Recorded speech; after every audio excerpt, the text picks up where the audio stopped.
BJP Uttarakhand में BJP ने बहुमत का आंकड़ा पार किया है, मणिपुर में, गोवा में बीजेपी आगे चल रही है, दिल्ली में एक बड़े जश्न की तैयारी है, जिस तरह से खबरें हमको मिल रही हैं। हमारे साथ कुछ खास मेहमान भी जुड़ गए हैं इस पैनल में। सबसे पहले जय नागड़ा साहब, सीनियर जर्नलिस्ट है, स्वागत करता हूं आपका। और अवनीश बुंदेला साहब भी हमारे साथ हैं। अवनीश जी, यूपी और पंजाब फिलहाल दोनों ही स्टेट को लेकर जो है पूरी मीडिया जगत में चर्चा है, और आपके भी पास मैसेज सोशल मीडिया पर भी आप बने रहते हैं, अलग अलग तरीके से एक्शन रिएक्शन आ रहे हैं। तो मैं सबसे पहले यूपी को समझते हुए पंजाब पर चलूंगा आपके साथ। देखिए सर, सबसे पहले तो मैं ये कहूँगा कि ये जनता का निर्णय है, और जनता के मंदिर में जब जनता के नतीजे आते हैं तो मैं समझता हूँ कि ये स्वीकार करना चाहिए। और अभी लेकिन फिर भी मैं एक बात कहूँगा कि अभी बहुत शुरुआती रुझान है। आप देखें, उत्तर प्रदेश की ही बात करें तो अभी कुल मिला के पूरी 400 सीटों के रुझान भी नहीं आए हैं, अभी 339 सीटों के रुझान आए हैं, और काफ़ी रिफ्लेक्ट कर रहा है। हाँ, मैं ये स्वीकार करता हूँ कि पंजाब में जो है, पंजाब में लगभग पिक्चर क्लियर है। इसलिए क्लियर है तो उसका कारण भी है। देखिए विजय जी, साफ बात है, मैं ये कहूँगा कि कहीं ना कहीं कईयों बार आपको कुछ कठोर निर्णय लेने होते हैं, और वो कठोर निर्णय लेने के लिए जो नफ़ा नुकसान वाली बातें नहीं देखी जाती। हमको मालूम था, शायद कहीं ना कहीं पार्टी के उच्च शीर्ष नेतृत्व को भी आभास रहा होगा कि कैप्टन अमरिंदर सिंह जैसे व्यक्ति पर अगर हम कार्रवाई करते हैं तो कहीं ना कहीं हो सकता है नतीजे बड़े ही खराब आए। लेकिन आप विश्वास करिए विजय जी, जो पार्टी के पास कहीं ना कहीं शीर्ष नेतृत्व के पास जो इनपुट रहा होगा वो इस तरह का था कि कम से कम ठीक है, आज हम चुनाव में जाने पर हार गए, लेकिन आप ये तो समझें कि चुनाव के पहले हमारी फजीयत होने से तो बच गई। आपको या अगर यही अमरिंदर सिंह अगर सिंधिया जी जैसा केस कर देते चुनाव के 4 दिन पहले तो हमारी पार्टी की फजीयत हो जाती। ऐसे में कम से कम ये तो है कि हाँ कि साहब आपके कोई, आप सोचे अमरिंदर सिंह जैसा बड़ा चेहरा पार्टी छोड़कर गया। आप गौर करने वाली बात है विजय जी, एक विधायक भी उनके साथ नहीं गया। विधायक तो छोड़ें, कोई चुना हुआ पार्षद भी उनके साथ नहीं गया। तो इससे साफ साबित होता है। और अच्छा, फिर जब वोटों का डिवाइडेशन होता है तो कहीं ना कहीं देखिए नुकसान होता है, और वही नुकसान आपको पंजाब में नज़र आ रहा है। हाँ, मुझे ऐसा लगता है कि विजय जी, मैं बड़ी गहरी बात कह रहा हूँ, शायद कोई नहीं कहेगा कांग्रेसी, लेकिन मैं कह रहा हूँ। विजय जी बोलूँ? हेलो, बिल्कुल कहिए, पूरी मजबूती के साथ दर्शक भी हमें देख रहे हैं, और उसी मजबूती के साथ आपकी पार्टी भी आपको सुन रही होगी, क्योंकि हमारा चैनल आप जानते हैं विजय जी। हाँ। विजय जी, एक बड़ी अच्छी बात कह रहा हूँ। जब सौरभ गांगुली की कप्तानी में हमारी क्रिकेट टीम 2003 में विश्व कप के फाइनल तक पहुंची थी जी, और सबने तारीफ की थी कि ठीक है हम फाइनल में हार, लेकिन उस समय भारतीय क्रिकेट टीम बड़ी मजबूत थी। ये बात आपको स्वीकार करना पड़ेगी। जी जी। तो ऐसा कहते हैं कि जो ग्रेग चैपल साहब आए थे वो कहीं ना कहीं टीम का बंटाढार करने के लिए आए थे, ठीक है। और आप देखिए, उनके रहते हुए सौरभ गांगुली, चाहे सचिन तेंदुलकर, हर खिलाड़ी पर उस समय उंगली उठाई गई कोच के द्वारा, ग्रेग चैपल साहब के द्वारा। तो मैं कहूँगा शायद पंजाब में भी एक ऐसे ग्रेग चैपल किसी तरह कांग्रेस में प्रवेश कर गए तो शायद उसके भी नतीजे हैं। ठीक है, अब वो सारा आत्मचिंतन का समय है, उसके बाद पार्टी। बहुत बड़ी बात अवनीश बुंदेला जी ने कही है, इस पर मैं चर्चा करूंगा, इस पर आऊंगा। ये इतना बड़ा दिल होना चाहिए पार्टी के अंदर ये रहकर बात करने का। लेकिन एक ब्रेकिंग की तरफ जा रहा हूं। 4 राज्यों के चुनावी रुझानों में बड़े चेहरे, वो बड़े चेहरे जो पार्टियों के बड़े चेहरे हैं, लोगों के बीच थे, बयानों में दिखे, मीडिया में दिखे, लेकिन पीछे जनता के मन में क्या था ये अब और आगे साफ हो पाएगा। पंजाब में सीएम चन्नी दोनों सीट से पीछे, उत्तराखंड में खटीमा से पीछे चल रहे हैं धामी, वर्तमान सीएम है। गोवा में सीएम प्रमोद सावंत, ये भी वर्तमान सीएम है, ये भी पीछे चल रहे हैं। पार्टियों का अपना रिएक्शन अलग आ रहा है, लेकिन उनका जो शीर्ष नेतृत्व का जो व्यक्ति है वो यहां पीछे क्यों चल रहा है? क्या ये रुझान है? क्या ये जनता के मन में था, या फिर आगे और तस्वीर बदल सकती है? इन तमाम कयासों पर, इन तमाम अटकलों पर थोड़ा रुककर बात करेंगे। नतीजे आएंगे, नतीजों के साथ चलेंगे। अवनीश बुंदेला साहब। अच्छा, एक बात और है विजय जी, आप देखिए अभी जो नतीजे भी आ रहे हैं, जैसे मैं देख रहा हूं, अग्रवाल साहब भी जुड़ गए हैं, सीनियर जर्नलिस्ट भी हमारे साथ हैं। देखिए, जो आप दोनों का स्वागत है, आप अपनी बात रख सकते हैं। देखिए, आप देखें कि उत्तर प्रदेश में मैं देख रहा हूं जो कई नेता, जो बड़े नेता आगे पीछे चल रहे हैं, तो बड़े कम मार्जिन से आगे पीछे चल। इससे साबित होता है विजय जी कि अभी ये रुझान काफ़ी शुरुआती हैं, और ये भी हो, जैसे आप समाजवादी पार्टी अगर देखें अभी कुछ समय पहले वो 80 पर थी, अब वो दिखा रहा है कि 112 115 क्रॉस कर गई है, तो ये बड़ा तेजी से रिफ्लेक्ट हो रहा है।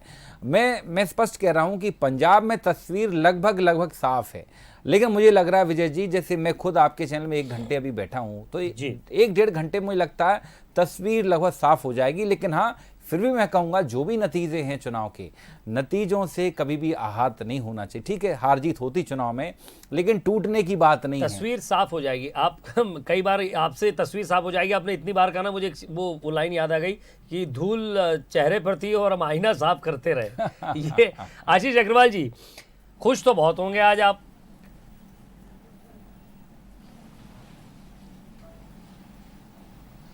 निश्चित ही विजय जी, देखिए खुश होने का मौका भी है। सर्वप्रथम तो मैं आपको और आपके सभी दर्शकों को नमस्कार करता हूं, उन सभी मतदाताओं को प्रणाम करता हूं जिन्होंने इस कोरोना की लहर के अंदेशे के बावजूद बड़ी संख्या में निकल के उनकी सरकार कौन सी हो, उनका जनप्रतिनिधि कौन हो, इसका उन्होंने निर्णय लिया। और जिस तरीके से कहते हैं अंग्रेजी में कि writing is on the wall, उस तरह से स्पष्ट नजर आ रहा है कि भारतीय जनता पार्टी के विकासवाद की जीत हुई है, जातिवाद हारा है, गुंडावाद हारा है। उत्तर प्रदेश में हम 37 साल बाद दोबारा सरकार बनाने की ओर कोई एक राजनीतिक दल बढ़ रहा है, और इसका श्रेय निश्चित ही योगी जी के नेतृत्व की सरकार को जाता है, जिसने लॉ एंड ऑर्डर में और विकास की जो नई इबारतें लिखी उसको जनता ने दोनों हाथ खोल के समर्थन दिया, बहुत स्पष्ट नजर आता है। उत्तराखंड में जो संशय के बादल थे बहुत स्पष्ट है कि वो छट रहे हैं सबके प्रति। हम सदैव कहते थे कि हमारी क्लियर मेजॉरिटी की सरकार बनेगी, और वो बनता हुआ स्पष्ट दिख रहा है। और मुझे लग रहा है कि गोवा, मणिपुर के भी परिणाम हमारे पक्ष में आएंगे।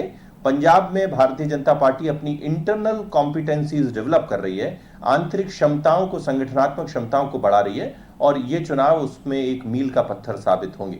पर महत्वपूर्ण ये है कि राहुल गांधी के नेतृत्व की कांग्रेस पार्टी को, और मणिपुर में कई बार हम इन 5 राज्यों के चुनावी रुझानों में ना मणिपुर को थोड़ा सा भूलते जा रहे हैं। ये मेरी भी गलती हो सकती है, शायद मैं इसको भी सुधारूंगा। मणिपुर में आपने जो घोषणा पत्र तैयार किया था और मणिपुर में जिन मुद्दों पर चुनाव लड़ा था, खासकर वहां के स्थानीय निवासियों के लिए जो लड़ाई चल रही थी, कोशिश उठापटक की बहुत हुई, मैं उस पर नहीं जाऊंगा। आशीष अग्रवाल जी, आपसे इसलिए पूछना चाह रहा हूं क्योंकि आप वो जहन रखते हैं अलग अलग रिएक्शंस का। मैं आपसे यह सवाल पूछना चाह रहा हूं कि मणिपुर को लेकर क्या बीजेपी पहली बार अपने दम पर इस राज्य में सरकार बना सकती है, और बना सकती है तो उसके पीछे कारण क्या है?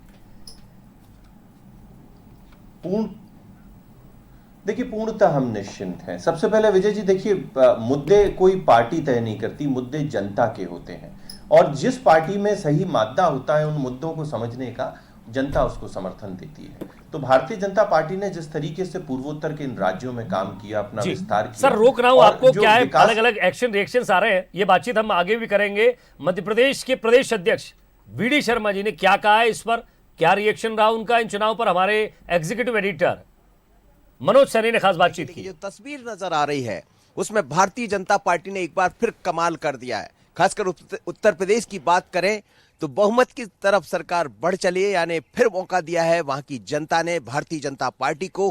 गोवा को लेकर तमाम तरह के कयास लगाए जा रहे थे, लेकिन गोवा में भी भारतीय जनता पार्टी जोरदार बढ़त की तरफ आके दिखाई दे रही।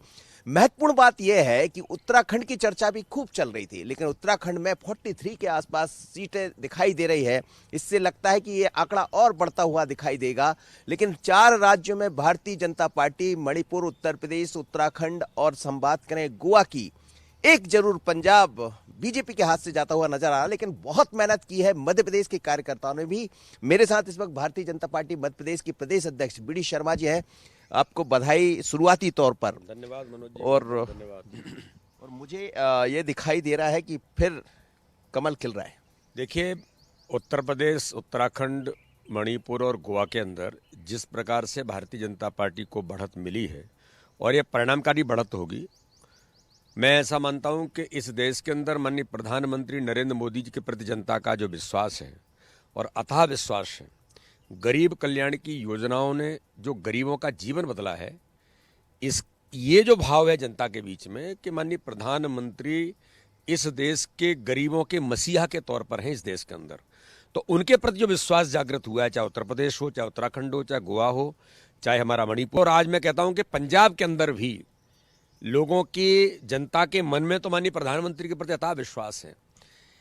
लेकिन आज मैं ये कह सकता हूं कि इन चारों राज्यों में और उत्तर प्रदेश के अंदर योगी जी का जो भयमुक्त उत्तर प्रदेश उन्होंने बनाया, इसको जनता ने योगी जी को, माननीय प्रधानमंत्री मोदी जी के नेतृत्व में और योगी जी के नेतृत्व में उत्तर प्रदेश और तीनों जो हमारे अन्य राज्य हैं, इन 5 में से 4 राज्यों में व्यापक तौर पर भारतीय जनता पार्टी को जो बढ़त मिली है, एक ऐतिहासिक काम इस देश के अंदर राजनीतिक क्षेत्र में हुआ और मैं जानता हूं कि माननीय प्रधानमंत्री जी के प्रति जनता का यथा विश्वास है।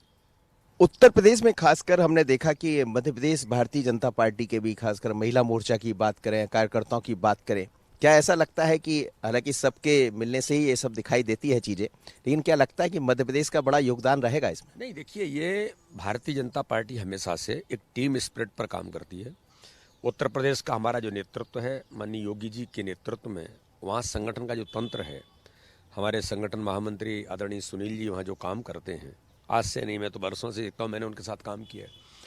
तो एक संगठन तंत्र की जो मजबूती, सरकार का गुड गवर्नेंस, जिस प्रकार से योगी जी ने, जो मैंने कहा कि भयमुक्त उत्तर प्रदेश बना दिया, जनता को लग रहा था कि योगी जी ने ये जो गुंडेजिम था और यही सारे माफिया जो समाप्त कर दिए गए, अगर गलती से कुछ ऐसा हो तो ये माफिया क्या करेंगे उत्तर प्रदेश का, तो जिनसे मुक्ति मिली है तो जनता को, तो इससे बड़ी और बात क्या हो सकती है।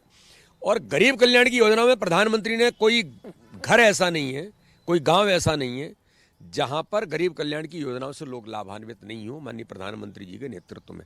इसलिए अथाह विश्वास हमारे नेतृत्व के प्रति, माननीय प्रधानमंत्री के प्रति और योगी जी के प्रति जो हुआ है, इसलिए उत्तर प्रदेश में संगठन तंत्र और सरकार, ये दोनों ने मिलकर के जो टीम स्पिरिट के साथ काम किया है, उसका परिणाम है कि ये चुनाव आज इस दिशा में हम प्रचंड बहुमत से जीत रहे हैं। और उत्तर प्रदेश के जो पड़ोसी जिले हैं, नेचुरली हमारी जिम्मेदारी थी कि मध्य प्रदेश के कार्यकर्ता भी अपनी भूमिका निभाएं, रिश्तेदार, जगह जगह पर लोग, ऐसे सभी मध्य प्रदेश के जो बॉर्डर एरिया हैं, वहाँ हमारे कार्यकर्ता बड़ी संख्या में उत्तर प्रदेश के अपने संगठन को मदद करने के लिए उन्होंने भी अपनी भूमिका निभाने का काम किया है। उत्तराखंड में भी बहुत जोरदार बहुमत के साथ आप बढ़ते हुए नजर आ रहे हैं, ये कौन सा जादू है? क्या ये वही मोदी जी का जादू चला है या आपका वहाँ भी धामी साहब को आपने नई रूप में एक नया चेहरा वहाँ से दिया? योगी जी का जादू चला है, धामी जी के नेतृत्व में लोगों का विश्वास, एक युवा नेतृत्व के ऊपर सील लगी है। और मैं कहता हूँ कि ये तो केदारनाथ का आशीर्वाद है। माननीय मोदी जी का जो आध्यात्मिक स्वरूप है, तो भगवान केदारनाथ का आशीर्वाद तो नेचुरल मिलना ही था। तो इसलिए उत्तराखंड में भी, उत्तर प्रदेश के अंदर भी, मणिपुर में भी और गोवा के अंदर भी, और मैं तो ऐसा मानता हूं कि थोड़ा पंजाब के परिणाम आते आते तक वहां भी कुछ अच्छा ही होगा।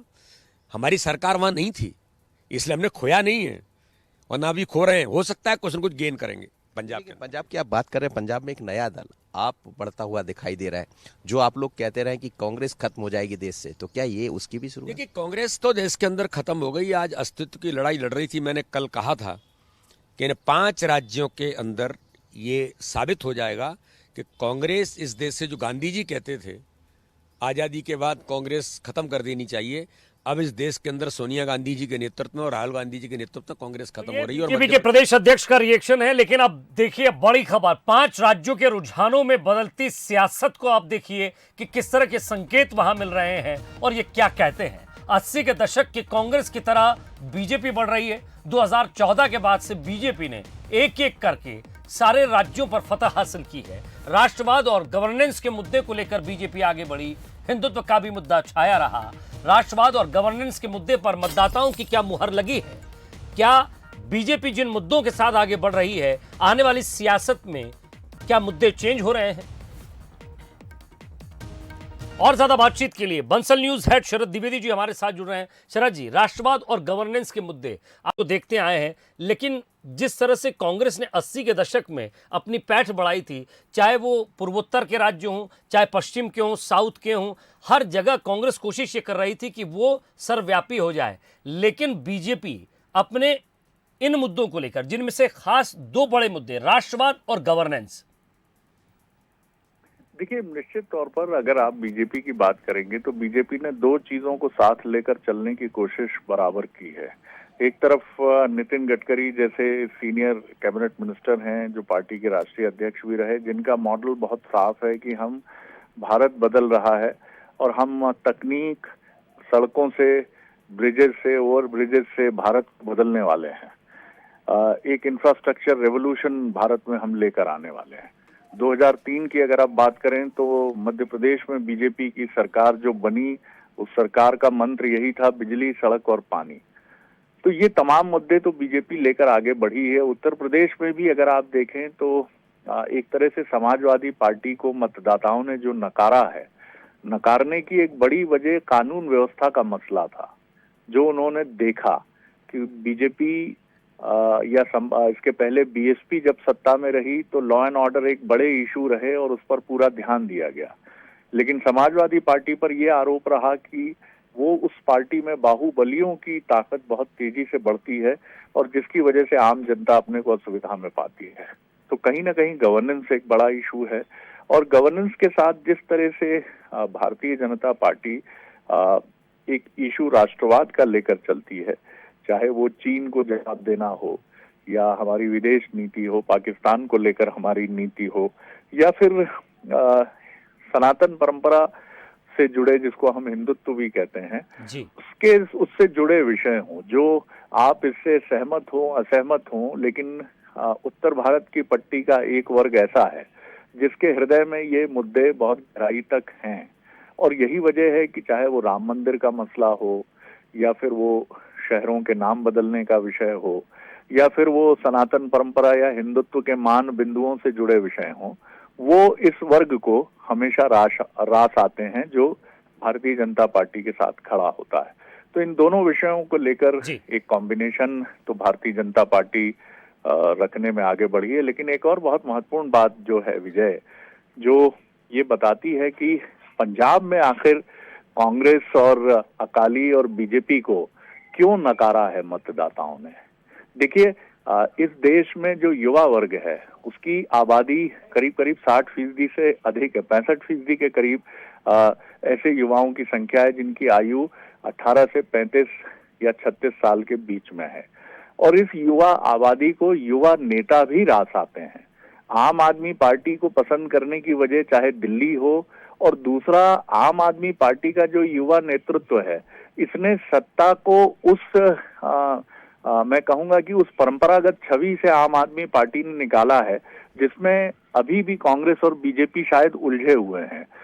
आम आदमी पार्टी का एक टोपी पहना हुआ कार्यकर्ता आपको किसी भी कैबिनेट मंत्री से दिल्ली में मिला देता है। इवन अरविंद केजरीवाल के पास भी ले जाके खड़ा कर देगा कि साहब ये ठेले वाला है, मंगू लाल इसका नाम है, इसकी समस्या बहुत बड़ी है, आप सुनिए जरा इसको। लेकिन बीजेपी और कांग्रेस की परंपरागत राजनीति में ये विषय बहुत जटिल है कि राहुल गांधी तक पहुंचना या प्रधानमंत्री तक पहुंचना या किसी भी मुख्यमंत्री तक पहुंचना इतना आसान नहीं होता। मध्य प्रदेश में हालांकि शिवराज जी की छवि एक बहुत सहज छवि है और यही वजह है कि वो एक पॉपुलर लीडर के तौर पर मध्य प्रदेश में स्वीकार्य है। लेकिन बीजेपी और कांग्रेस को ये समझना होगा कि आम आदमी पार्टी का जो युवा नेतृत्व है, चाहे वो राघव बहल हों जिनको पंजाब की 1.5 साल पहले जिम्मेदारी दी गई, आम आदमी पार्टी के सारे चेहरे, खुद अरविंद केजरीवाल या सिसोदिया, ये तमाम वो चेहरे हैं जो बहुत आम हैं और आम व्यक्ति के साथ आम आदमी के भाव से जुड़ने हैं। तो राजनीति में ये एक बदलाव भी है जिसको अगर समय रहते बीजेपी समझेगी। कांग्रेस तो शायद उतना आत्मसात इसे नहीं कर पाई, लेकिन बीजेपी के लिए ये एक थ्रेट है। अगर उसने अपनी शैली में आम आदमी पार्टी को देखते हुए बड़े परिवर्तन नहीं किए तो पंजाब के बाद अब बारी हरियाणा की है, जहां आम आदमी पार्टी भारी दस्तक देगी क्योंकि पंजाब और हरियाणा का कल्चर बहुत करीबी है। फिर आप हिमाचल प्रदेश की तरफ भी वो बढ़ेगी और वहीं से धीरे धीरे वो हरियाणा से सटे राजस्थान, राजस्थान से लगे मध्य प्रदेश और मध्य प्रदेश से लगे छत्तीसगढ़ में प्रवेश करेगी। तो भारतीय जनता पार्टी को शायद 2024 और उसके बाद चुनौती कांग्रेस के साथ साथ आम आदमी पार्टी से भी मिलेगी। विजय जी, वाकई, और ये चुनौती आने वाले समय में कितनी और होगी। जय नागड़ा साहब वरिष्ठ पत्रकार हमारे साथ हैं। शरद जी आप बने रहिएगा हमारे साथ, मैं उनसे भी जानना चाहूँगा काफ़ी लंबा समय हो गया आपके पास नहीं आ पाया, लेकिन जय नागड़ा साहब, जिस तरह से शरद जी ने एक बहुत महत्वपूर्ण बात कही है, मैं उसी को लेकर आपके पास आऊँगा। पिछले 10 से 12 सालों में एक ट्रेंड सेट हो गया है, राजनीति का वही ट्रेंड है, लेकिन पिछले 12 सालों में, ये मैं खुद रिसर्च कर रहा था तब पता चला, पिछले 12 सालों में इतने युवा मतदाता सामने आए हैं कि वो सेट ट्रेंड को तोड़ देते हैं। वो निश्चित से जी जी शरद जी ने जो बात काफी हद तक उससे सहमत हूं। ये बात सही है कि यदि 80 के दशक के पहले कांग्रेस की यदि राजनीति की बात करें तो वो अल्पसंख्यक और आदिवासी और दलित के पर केंद्रित थी, और वो उसका वोट बैंक का एक जनाधार था जिस पर उस फार्मूले पे वो लंबे समय तक राज करती है। बीजेपी ने इस ट्रेंड को पूरी तरह पलट दिया और अब ये स्थिति है कि उसने बहुसंख्यक को लेकर के जो राजनीति शुरू की, हम हिंदुत्व को लेकर के जो राजनीति शुरू की, और ये केक तो आप मानिए कि हिंदुत्व का ही है, इसके ऊपर विकास की आइसिंग कर दी गई है। तो कुल मिलाकर के यदि हम कहें तो बीजेपी और कांग्रेस लगभग एक ही पैटर्न पे एक ही स्टाइल की राजनीति करती आ रही है। फर्क बस इतना है कि कांग्रेस जहां ओवर कॉन्फिडेंस में आ गई थी और उसकी स्थिति उस स्टूडेंट की तरह हो गई थी जो ओवर कॉन्फिडेंस में साल भर नहीं पढ़ता, केवल एग्जाम के टाइम पे किताबें उठाता है और फिर हड़बड़ा करके फेल हो जाता है। बीजेपी के साथ ये स्थिति है कि वो साल भर पढ़ने वाले स्टूडेंट की तरह है, उसका हर तरफ, चाहे वो सत्ता में हो चाहे वो सरकार में रहकर के कोई योजना बनाए, उसका टारगेट कुल मिलाकर के चुनाव जीतना होता है, और उस लक्ष्य को वो आसानी से पार भी कर रही है। जैसा देश भर में हम पिछले लगातार 2014 के बाद के चुनाव को देखें जी। एक बड़ी चीज और आई है जो मुझे लगता है कि हम जहां तक विकास की बात करें तो विकास निश्चित रूप से इस सरकार के सामने नितिन गडकरी जैसा चेहरा भी है जो इंफ्रास्ट्रक्चर को और देश को एक बड़ी नई दिशा दे रहा है, और काफी जो तरक्की पसंद लोग हैं जो वो उनके इस कार्यशैली से प्रभावित भी है। लेकिन यदि हम राज्यों की बात करें तो राज्यों में इंफ्रास्ट्रक्चर डेवलप करने के बजाय व्यक्तिगत रूप से लाभान्वित करने वाली योजनाओं पर ज्यादा ध्यान है।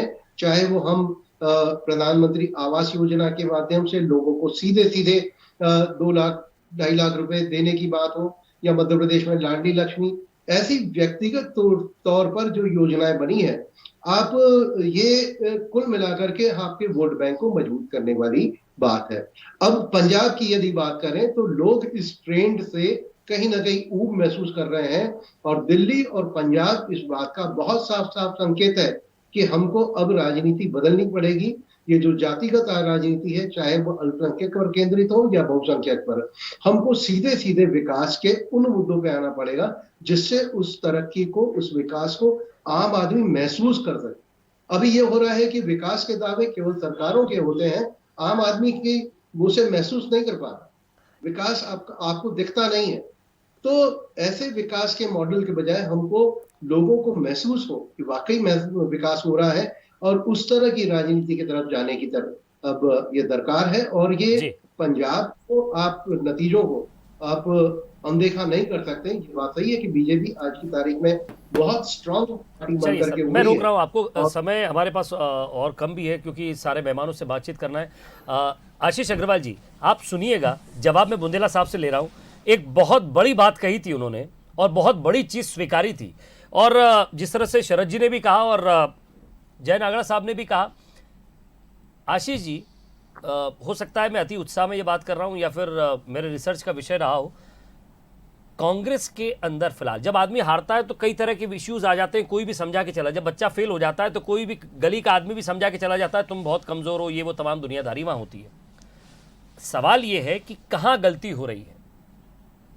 सवाल यह है कि जो बीजेपी बूथ मैनेजमेंट, आप समझने की कोशिश कीजिए, राजनीति के अंदर मैं फिर वो पिछले 10 सालों पर जाऊंगा, पिछले 10 साल के अंदर इतने युवा वोटर्स आए हैं, उन तक पहुंची क्या कांग्रेस? क्योंकि आप अभी भी वही इंदिरा गांधी से लेकर अब तक उसी राजनीति में फंसे हुए हैं क्या? वही ट्रेंड लेकर चल रहे हैं क्या? आपके जो मजबूत चेहरे हैं वो मजबूत फैसले ले पा रहे हैं क्या? और एक बहुत बड़ी बात कही थी यहाँ की शरद जी ने कि कार्यकर्ता सीधे पहुंच नहीं पाता, आपके वरिष्ठ नेताओं तक खुद विधायक नहीं पहुंच पाते हैं। तो ये कम से कम ये मैसेज बाजार में जाता है।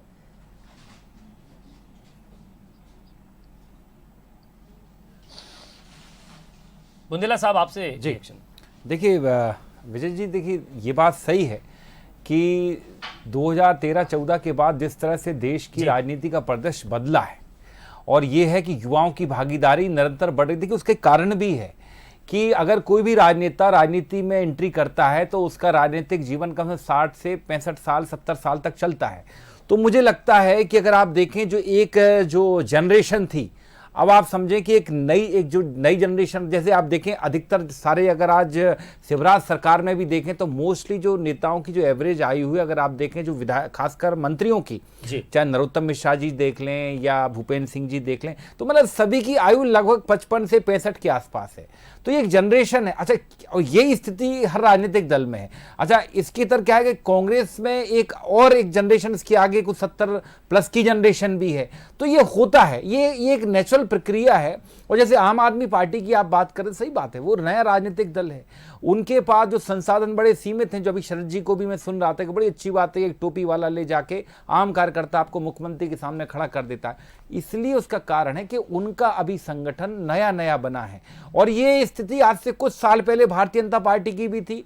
अगर सन 47 में जाएं, उसके पहले जाएं, तो कोई भी व्यक्ति जाके महात्मा गांधी या पंडित जवाहरलाल नेहरू, सरदार वल्लभ भाई पटेल से मिल सकता था। तो ये सने ये स्थिति हर राजनीतिक दल में खत्म, क्योंकि हर राजनीतिक दल जैसे अपना बड़ा आकार लेते थे। आज मैं कहूं, आम आदमी पार्टी अभी तक सिर्फ दिल्ली में सरकार, आज दूसरा राज्य है जहां पर आम आदमी पार्टी सरकार बनाने जा रही। मैं कहूंगा कि आम आदमी पार्टी को आज से आप क्षेत्रीय दल नहीं कह सकते, उसको आप राष्ट्रीय दल ही कहेंगे, अगर आप देखा जाए विधिवत तौर से, क्योंकि आज वो दूसरे राज्य में अपनी सरकार बनाने जा रही है। मुझे ऐसा लगता है कांग्रेस भाजपा के अलावा ये तीसरा राजनीतिक दल है। बुंदेला साहब आपकी पार्टी पे बात कर रहा था, नहीं आप पर चले गए, मैं आपसे बात कर रहा था। मैं आ रहा हूं, मैं अपने दल पर भी आ रहा हूं। तो देखिए, जो आपने पूछा था मैं वो उस बात का जवाब दिया। बाकी मैं बात कहूं कि देखिए जो नतीजे हैं, खासकर जो आप पंजाब की बात करें, मैं पंजाब के मामले में विजय जी में बड़ी अच्छी बात स्वीकार कर चुका हूं, जो अभी आप आशीष जी से कहेंगे भी। देखिए, उससे अच्छा जवाब पंजाब के मामले में कुछ हो नहीं सकता कि हाँ, हम स्वीकार करते हैं कि कोई ग्रेग चैपल साहब आए थे। अब कैसे आए थे, देखिए ये आपको बहुत मजबूत बात कही आपने, ठीक है। तो देखिए, और एक बात समझे, विजय जी एक आखिरी बात, विजय जी क्या है, पंजाब में जो नैरेटिव सेट हुआ, और खासकर जब नरेंद्र मोदी जी वहां गए, उनकी सुरक्षा पर सवाल खड़े किए गए, जो सारा प्रोपेगेंडा हुआ, उसके बाद हुआ क्या पंजाब में कि एक्चुअल में सिर्फ ऐसा लगा कि लड़ाई सिर्फ कांग्रेस, मतलब खासकर चन्नी और मोदी जी की है, और उसमें आम आदमी पार्टी को लोगों ने नजरअंदाज किया, और उस कारण से एक जो माहौल खराब होता है, मुझे ऐसा लगता है उसका असर अन्य राज्यों पर भी पड़ा। तो इसका देखिए, जब एक साथ कई राज्यों में चुनाव होते हैं तो विजय जी असर आता है। तो मुझे लगता है वो चीज रही कहीं ना कहीं कि वहां जो एक प्रोपेगेंडा हुआ कि मोदी जी गए, सुरक्षा में चूक हुई, और उसके बाद वो कई एक हफ्ते तक चलता रहा, तो वहां आम आदमी पार्टी को आप मिस कर गए। आम आदमी पार्टी पर किसी ने बात नहीं रोक रहा हूं आपको। आशीष जी, फिर माफी मांगूंगा आपसे, क्योंकि मैं आपके पास आऊंगा। यूपी से एक रिएक्शन आ रहा है मेरे पास। राकेश त्रिपाठी जी, बीजेपी प्रवक्ता हैं, यूपी के हमारे साथ जुड़ रहे हैं, आपके मित्र हैं, जरा उनसे भी मैं बातचीत कर लेता हूं। राकेश त्रिपाठी साहब, मध्य प्रदेश और छत्तीसगढ़ के number 1 news channel Bansal news पर स्वागत है आपका। जी नमस्कार जी। मैं कुछ नहीं कहूँगा, आपके चेहरे पर जो खुशी है, मैं बहुत ज़्यादा शब्दों को नहीं बयां कर पाऊंगा। आपके चेहरे पर जो खुशी है और जो आभा आ रही है ना, ज़रा इसको समझा दीजिए।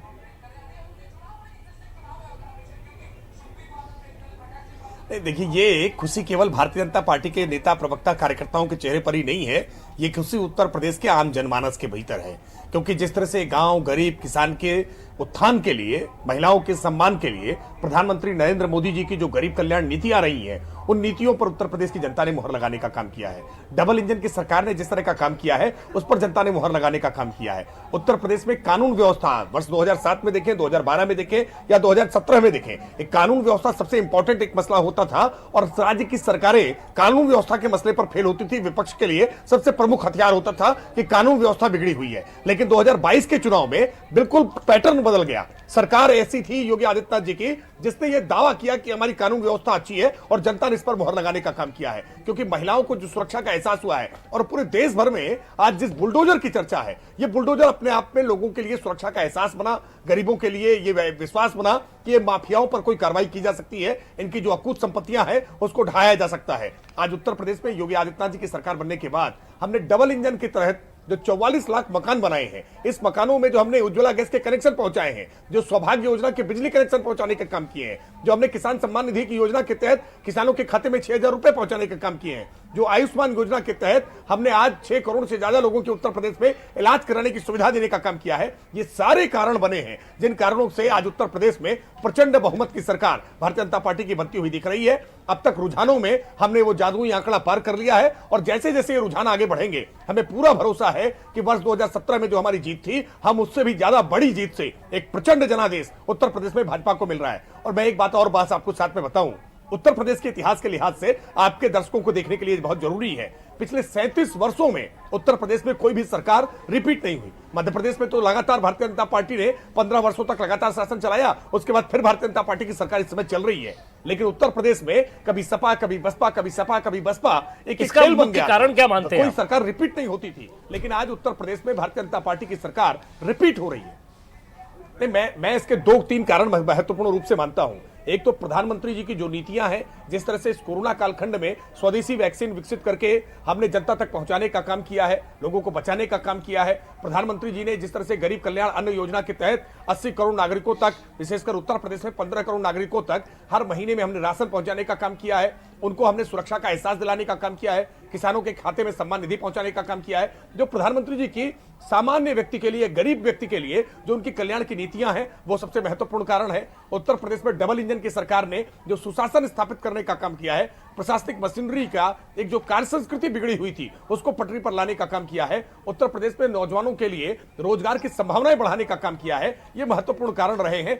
बिजली के क्षेत्र में बड़े परिवर्तन किए हैं। उत्तर प्रदेश और मध्य प्रदेश की जो सीमा लगती है, पहले पहचान इस तरह से बदल जाया करती थी कि जहां पर लाइट दिखने लगे समझ लीजिए वहां से मध्य प्रदेश शुरू हो जाता है, और जहां अंधेरा दिखने लगे समझ लीजिए वहां से उत्तर प्रदेश शुरू हो जाता है। हम लोग बार बार इस बात के लिए कोसते थे कि क्यों उत्तर प्रदेश में ऐसी सरकारें हैं, मध्य प्रदेश में इतनी बिजली आती है, उत्तर प्रदेश में बिजली नहीं आती है। लेकिन आज उत्तर प्रदेश की तस्वीर बदल गई है। उत्तर प्रदेश अब बिजली 24 घंटे यहां पर पहुंच रही है। आज हमने सड़कों का अच्छा जाल बिछा दिया है। मैं उदाहरण के तौर पे बताऊं तो आपको चित्रकूट में कुछ हिस्सा मध्य प्रदेश में लगता है और कुछ हिस्सा उत्तर प्रदेश में लगता है। जब परिक्रमा पथ पर हम चलते थे तो मध्य प्रदेश का जो हिस्सा पड़ता था उसको देख करके हम लोगों के मन में बड़ी कोफ्त होती थी कि क्यों उत्तर प्रदेश का हिस्सा पिछड़ा हुआ है। लेकिन आज हम इस बात को गर्व से कह सकते हैं कि चित्रकूट का हमने विकास करने का काम किया है और अब मध्य प्रदेश से हम कहीं कमतर नहीं है, कहीं कम नहीं है। उत्तर प्रदेश में योगी आदित्यनाथ जी की सरकार ने जो काम करके दिखाया है उसके आधार पर हम पूरे विश्वास से कह सकते हैं कि उत्तर प्रदेश की जनता का यह जनादेश केवल इस चुनाव के लिए नहीं,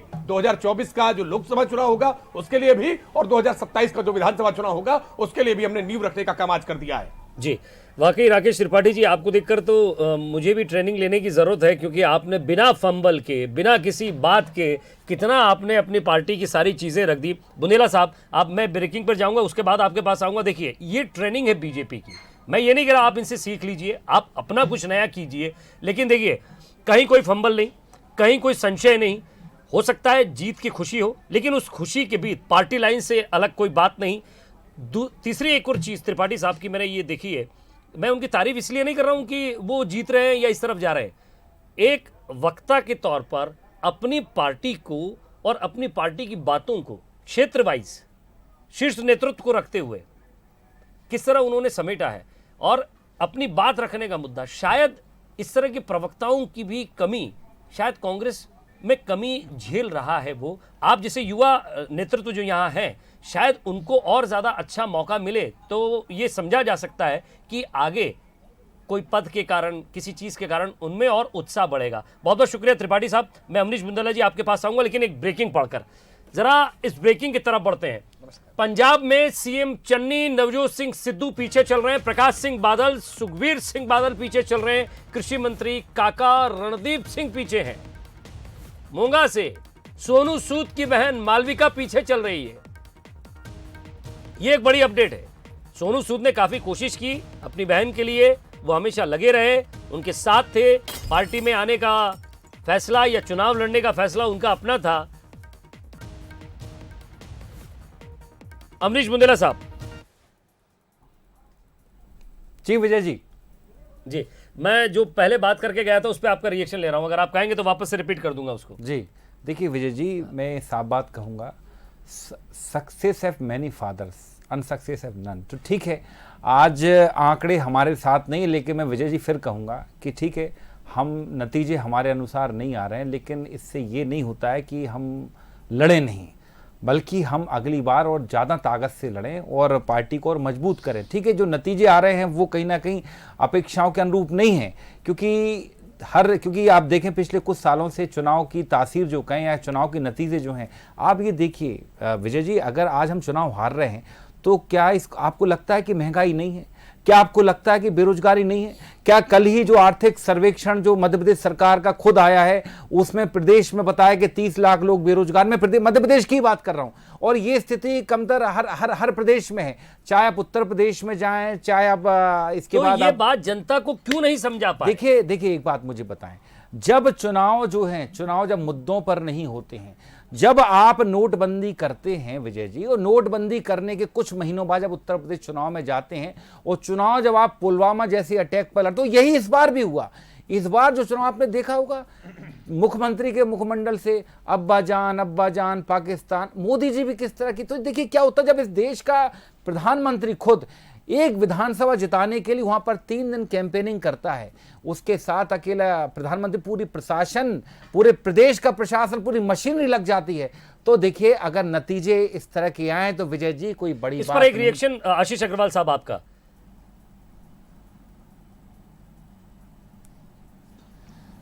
देखिए, अभी मेरे मित्र ने कहा था कि सक्सेस इज मेनी फादर्स। मैं एक चीज़ और उसको एक्सटेंशन में कहना चाहता हूं कि failure is the best teacher. आप अपनी हार से सीख रहे हैं या नहीं सीख रहे हैं, ये भविष्य में आपकी संभावनाओं को तय करता है। और 2014 के बाद जिस तरह से कांग्रेस लगातार हार रही है और राहुल गांधी के खाते में सैकड़ों से अधिक अब ये हार जुड़ती जा रही है, उसके बाद भी अगर कांग्रेसी कहते हैं कि ये एक प्रोपोगेंडा है, तो मुझे लगता है कि मेरी उनको मुबारकबाद है, वो अपनी ये समझ बरकरार रखें। निश्चित ही महात्मा गांधी जी का सपना पूरा होने वाला है। एक बात जो लगातार उठ रही थी कि पंजाब में क्या हुआ, तो इसमें मैं कहना चाहूंगा कि one size doesn't fit for all, एक माप सबको नहीं बैठता। यानी कि भारतीय जनता पार्टी अपनी जो मजबूत संगठनात्मक क्षमताओं को लेके, अपने कार्यकर्ता का जो एक अनुशासित भाव है, उसको लेके पॉलिटिकल सर्जरी जो टॉप लेवल पे कर देती है, उसको जब कांग्रेसियों ने करने का प्रयास किया तो चारों खाने चित्त हो गए। अभी आपने देखा चन्नी साहब भी दोनों सीटों से पीछे हैं, उनके जो चैलेंजर थे सिद्धू साहब वो भी पीछे हैं, और जिनको हटाकर उनको स्थापित किया गया वो भी आज कहीं नहीं है। मुझे लगता है कि शायद कैप्टन अमरिंदर सिंह रहे होते तो शायद बेहतर होता। ये पंजाब की जनता ने ये तय कर दिया कि जो व्यक्ति बाजवा से जाके गले मिलेगा और उसके नेतृत्व में इशारे में चलने वाला सीएम उनको मंजूर नहीं है, उनको स्वीकार नहीं है। तीसरी बात, मैं अपने आदरणीय पत्रकार महोदय को सुन रहा था, राष्ट्रवाद, हिंदुत्व और विकासवाद, देखिए तीनों एक दूसरे के पर्याय हैं। हमारे हिंदुत्व की जो परिभाषा है वो राष्ट्र को जोड़ती है, राष्ट्र को मजबूत करती है, पॉइंट नंबर 1। और जब हम राष्ट्रवाद की बात करते हैं तो वो विकासवाद इसलिए है कि राष्ट्रवाद में भारत माता की जय तभी होगा जब भारत आत्मनिर्भर बनेगा, जब भारत का गांव गरीब किसान सक्षम बनेगा। इस देश के आजादी के 70 साल बाद अगर स्वच्छता और शौचालय बनवाने पड़े, हर किसी को मुफ्त में इलाज के लिए आयुष्मान लाना पड़े, एक सीनियर लीडर बीजेपी सिलेंडर के लिए मध्य प्रदेश उज्ज्वला के मंत्री योजना हैं लाना भूपेंद्र पड़े। सिंह जी। आशीष जी आपको रोक रहा हूं, हमारे एग्जीक्यूटिव एडिटर मनोज सैनी जी उनके पास हैं, वो रिएक्शन पर अपनी कुछ बात करें, जरा उसको सुन लेते हैं। कमल एक बार फिर खिलता हुआ दिखाई दे रहा है। हम बात उत्तर प्रदेश की करें, गोवा की, मणिपुर की, या फिर उस उत्तराखंड की जिस पर सवाल उठाए जा रहे थे। मेरे साथ मध्य प्रदेश सरकार के नगरीय आवास मंत्री भूपेंद्र जी हैं।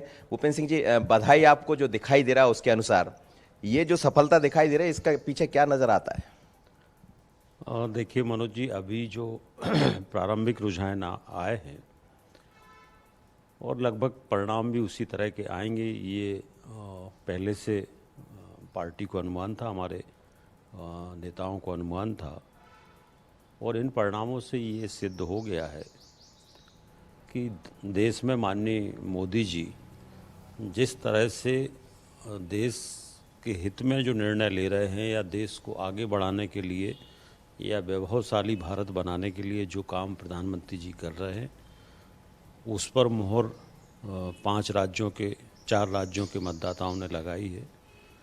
और इसके साथ साथ यह भी सिद्ध हो गया है कि भारतीय जनता पार्टी की जहां भी राज्यों में सरकारें हैं वही विकास करते हैं, और इसलिए भारतीय जनता पार्टी जिन राज्यों में सरकार में है सब जगह रिपीट हो रही है।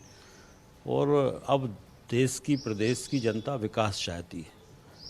कांग्रेस हमेशा कभी सांप्रदायिकता के आधार पर, कभी अन्य ऐसे धोखा देकर, जैसे मध्य प्रदेश में कर्ज माफ़ी की बात करके सत्ता में आ गए, तो इससे छल कपट करके कांग्रेस इतने वर्षों तक राज करती रही।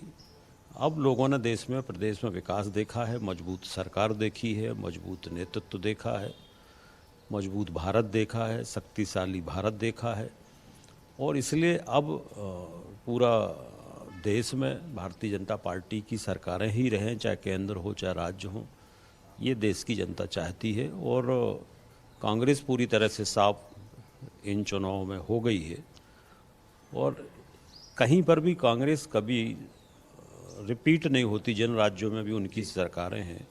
इसका मतलब ये है कि कांग्रेस की सरकारें सिर्फ राज्य में लूटने का काम करती हैं, और सरकार जो चलती है वो दिल्ली से चलती है। सरकार दिल्ली से निर्णय होते हैं, और जिस तरह से कांग्रेस भ्रष्टाचार में लिप्त हमेशा रही है, मध्य प्रदेश में भी हम लोगों ने देखा कि जब लोकसभा के चुनाव थे, इनकम टैक्स की रेड हुई थी और उसमें बड़ा अमाउंट कांग्रेस कार्यालय गया था।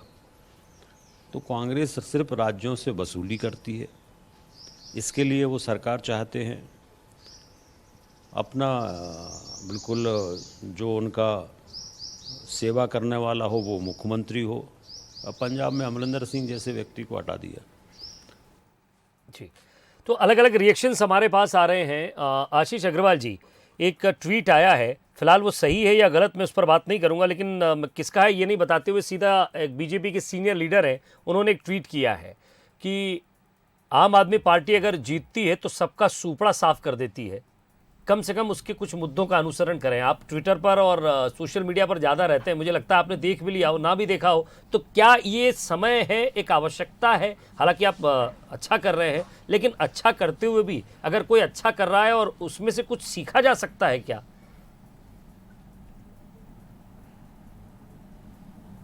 बिल्कुल ठीक बात है। व्यक्ति कितना भी अच्छा करे, उसके लिए सीखने के लिए और बेहतर करने के लिए मौके होते हैं। तो भारतीय जनता पार्टी सदैव समीक्षारत रहती है, चाहे हार हो या जीत हो। हार होती है, हम उसकी समीक्षा करते हैं, और जीत में और कैसे उसको बेहतर किया जा सकता है। तो पंजाब में भी आम आदमी पार्टी का क्या मॉडल रहा, किन विषयों पर उनको जनता ने समर्थन दिया, वो भारतीय जनता पार्टी के लिए निश्चित ही अध्ययन का विषय होगा। पर आज भी हम मानते हैं कि पंजाब जैसे संवेदनशील राज्य में, जो बॉर्डर स्टेट है, जहां पे पाकिस्तान जो हमारा दुश्मन देश है, उसको वो एकदम उसके नजदीक है, वहां पर किसी एक इस तरह के नए दल का उभर कर आना मुझे लगता है कि देश के लिए ठीक नहीं है। फिर भी लोकतंत्र में जनता का जो निर्णय है वो शिरोधार्य होगा। भारतीय जनता पार्टी की सरकारें ये प्रयास करेंगी कि आम आदमी पार्टी की सरकार के साथ मिलकर अगर यह निर्णय पंजाब की जनता का स्थिर होता है अंत तक, तो उसके साथ एक डेवलपमेंट के लिए काम करें और देश को सुरक्षा का वातावरण प्रदान करें। जी, बहुत बहुत शुक्रिया इस तमाम बातचीत के लिए। और अमरीश बुंदेला साहब, आपकी भी एक सीनियर लीडर ने, या ये कहें कि आपके जैसे युवा साथी हैं, उन्होंने भी एक ट्वीट किया है। मैं फिर नाम इसलिए नहीं बताऊंगा क्योंकि यहाँ संशय रहे कि मैं अभी उसको कंफर्म कर लूँगा, लेकिन वो जो कोट है, उन्होंने लिखा है कि अभी भी कांग्रेस में युवाओं को तरजीह नहीं दी गई। वो लोग जो आपकी झंडे से, दरी से, आपकी व्यवस्थाओं में लगे रहे, ये मौका है अब उनको मौका देने का। 20 सेकंड का रिएक्शन आपका। देखिए क्या है, देखिए ट्विटर हुआ, सोशल मीडिया हुआ, ये अपना अपने विचार प्रकट करने का, देखिए विजय जी, एक अच्छा प्लेटफॉर्म है। तो व्यक्ति अपने अपने विचार, खासकर जैसे आपने अभी हाल कुछ समय पहले कहा था कि अगर कोई बच्चा जब फेल होता है तो गली का कोई भी व्यक्ति तो कड़ का आके उसको एक सीख दे के चला जाता, तो ठीक है, अच्छी बात है, जो भी सीख आ रही है हम उससे सीख लेंगे। लेकिन फिर भी मैं कहूंगा विजय जी, मुद्दे परिवर्तित नहीं होंगे। हम विपक्ष में ठीक हैं, मुद्दे नहीं बदलेंगे, मुद्दे वही रहेंगे, महंगाई, बेरोजगारी, अच्छी स्वास्थ्य सुविधा, अच्छी, क्योंकि देखिए भले ही आज हम हार रहे हैं उत्तर प्रदेश में या पंजाब में, लेकिन मुझे बताएं क्या कोविड की त्रासदी क्या किसी को याद नहीं है? ये सारे मुद्दे रहे लेकिन उन मुद्दों पर चुनाव कहां हुए?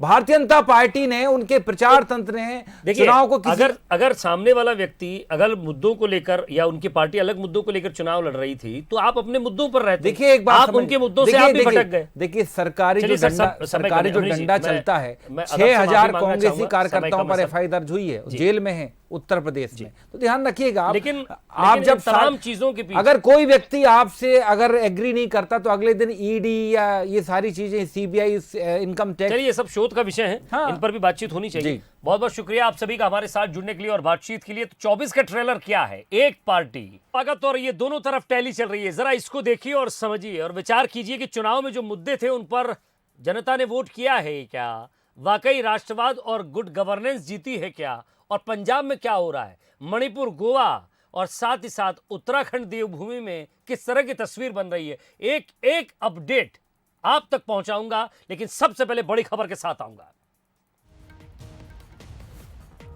तो पंजाब में 89 सीटों पर आगे चल रही है। पंजाब में आपकी सुनामी है, यह तस्वीर देखिए आप। कांग्रेस 12 सीटों पर आगे। रुझानों में बीजेपी की 4 राज्यों में सरकार फिलहाल बनते हुए नजर आ रही है।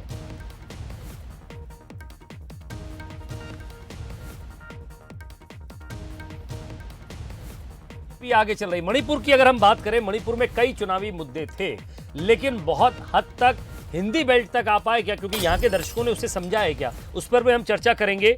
साथ ही साथ एक पार्टी इतने बहुमत के साथ या ये कहें इतनी सीटों के साथ आगे आ रही है, बहुमत मिलता हुआ उसे दिख रहा है, बहुमत से पार जा रही है, लेकिन उसके पीछे कारण क्या है? और इस वक्त बड़ी खबर, पूर्व राज्यपाल कप्तान सिंह सोलंकी का एक ट्वीट आया है। बीजेपी को आम आदमी पार्टी से सीख लेने की सलाह दे दी है। आप जब जीतती है तो सभी का सूपड़ा साफ कर देती है। उनकी कार्यशैली का अनुसरण करने की जरूरत है। अनुकरण या अनुसरण जो भी है, उस तरफ हम बढ़ते हैं, उस शब्द को भी समझते हैं कि ये अनुसरण है तो अनुसरण कैसा, अनुकरण है तो अनुकरण किस तरह का। तो ये मैसेज क्या है?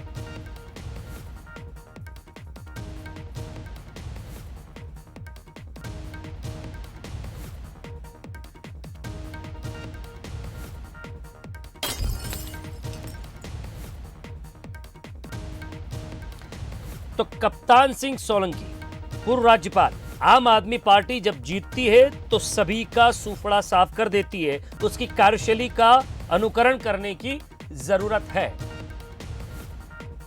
और ज्यादा बातचीत के लिए बंसल न्यूज हेड शरद द्विवेदी जी हमारे साथ। शरद जी, जिस तरह से आपने इससे पहले मुझे एक बात बताई थी, आपने साफ तौर पर कहा था कि विजय अगर वो जीत रही है तो उसका कारण क्या है? ये देखिए, ये मैसेज शायद सीनियर लीडर तक भी पहुंच गया है और वो अपनी पार्टी को भी एक मैसेज देने की कोशिश कर रहे हैं। देखिए, सबसे महत्वपूर्ण बात इसमें ये है, हमारी एक सीनियर बीजेपी लीडर से भी बात हुई और दरअसल ये जो चिंतन है, देखिए बीजेपी के जिस सीनियर लीडर से हमारी बात हुई वो हैं युवा पीढ़ी से, लेकिन चिंतन की दृष्टि से काफी थिंक टैंक की तरह सोचते हैं पार्टी के लिए जी। उन्होंने भी ये बात कही और दरअसल ये चिंतन उन्हीं की तरफ से हुआ। जब हम उनसे चर्चा कर रहे थे तो ये बात हमारे चिंतन में भी शामिल हुई कि आम आदमी पार्टी की शैली ऐसी क्या है कि वो जहां भी आती है मतदाताओं का दिल जीत लेती है। आप कल्पना करिए कि उत्तर प्रदेश में उसकी पहली विजय को वनडे वंडर कहा गया। ये माना गया कि साहब बीजेपी और कांग्रेस से बहुत गहरी नाराजगी थी दिल्ली के मतदाताओं को, तो ठीक है, केजरीवाल जो मफलर गले में डालते हैं, खांसी जिनकी बनी रहती है, वो जीत गए। It is one day wonder. ये तो एक बार हो गया सो हो गया, लेकिन वो पार्टी दूसरी बार भी जीतती है और वो पंजाब भी जीतती है और पंजाब के साथ वो हरियाणा की अब दावेदार है अगले इलेक्शन की। तो और वो भी जीतती ऐसी है कि सूपड़ा साफ कर देती है, यानी झाड़ू जो उसका चुनाव चिन्ह है वो वाकई दूसरे दलों के चेहरों पर झाड़ू फेर देती है। इसकी वजह क्या है? वजह वही है कि उसकी कार्यशैली में ताजगी है विजय। उसके पास युवा नेताओं का एक बहुत बड़ा हुजूम है, जो कांग्रेस और बीजेपी के पास आप जितना भी लीडरशिप आप देखेंगे, टॉप लीडरशिप की मैं बात कर रहा हूँ सभी राज्यों में, तो अगर देवेंद्र फडणवीस को हम महाराष्ट्र में छोड़ दें तो बीजेपी के पास इस समय अंडर 50 लीडरशिप गिनी चुनी है, जिसको आप कह सकें कि ये सब 40 से 50 के बीच के नेताओं का एक बहुत बड़ा हुजूम है देश के लगभग उन राज्यों में जहां बीजेपी की ताकत बहुत बढ़ी हुई है। हाँ, उत्तर प्रदेश में भी आप कह सकते हैं कि योगी जी अपेक्षाकृत एक युवा मुख्यमंत्री रहे हैं और अब फिर दूसरा टर्म उनको मिलने जा रहा है। लेकिन बाकी जगह बीजेपी में और कांग्रेस में तो अगर आप देखें तो राहुल गांधी जी के अलावा तमाम राज्यों में जो कमान संभालने वाले बड़े नेता हैं उनमें सब 65 प्लस के लीडर हैं। और ये एक बड़ी वजह है कि शायद युवा मतदाता अपने को इन लीडर से कनेक्ट नहीं कर पाता है। और दूसरी जो कार्यशैली है आम आदमी पार्टी की, उसमें कहीं कोई अड़चन नहीं है। अगर कोई ब्यूरोक्रेसी या सिस्टम से कोई अड़चन आती है तो वो सीधे टॉप लीडर तक आम आदमी पार्टी का कार्यकर्ता मतदाता को ले जाता है।